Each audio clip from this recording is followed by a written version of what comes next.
Back to news. Ambedkar Konaseema జిల్లా రావులపాలెంలో ప్రగతి nursing హోంపై దాడికి పాల్పడ్డారు దుండగులు. ఆసుపత్రిలో చికిత్స పొందుతున్న ఓ వ్యక్తిపై దాడి చేశారు.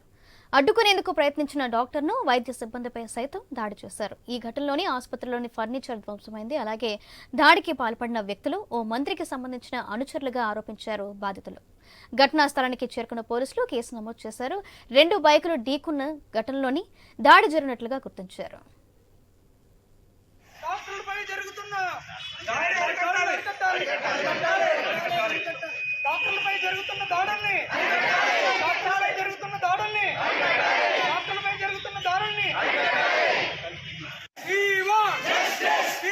అదర్ స్టేట్స్లో కానీ ఎక్కడైనా జరిగిన దీని మీద చాలా అలర్ట్గా, చాలా విజిలెంట్గా ఉంటుంది పోలీసు. అయినప్పుడు కూడా ఈ మధ్యన ఉన్న బందోబస్తులు కానీ వరదల వల్ల దీనివల్ల కొంత మ్యాన్ పవర్ తగ్గడం వల్ల డే బీట్ అనేది ఈ 2 బీట్ నుండి 1 బీటే తిరిగింది ఇవాళ. అయినప్పటికీ సీఏ గారు, ఎస్ఐ కూడా అందరూ కూడా రోడ్డు మీద ఉన్నారు, వేరే దీని మీద. ఓకే, అయినప్పుడు కూడా ఇలాంటి ఇన్సిడెంట్ ఇక్కడ జరగడం అంటే ఫుల్ సెక్యూరిటీ ఉంది. ఎంతమంది మ్యాన్ పవర్ ఉంటున్నప్పుడు కూడా వాళ్ళు ఏదో తాగి ఇక్కడికి వచ్చి అసలు ఇలాంటి దౌర్జన్య సంఘటనలు జరగకూడదు. ఎందుకంటే వాళ్ళే ఎంతోమందికి ట్రీట్మెంట్ ఇచ్చి ప్రాణం పోసి వాళ్ళ నుంచి బతికిస్తారు. వాళ్ళకే రక్షణ లేని పరిస్థితి.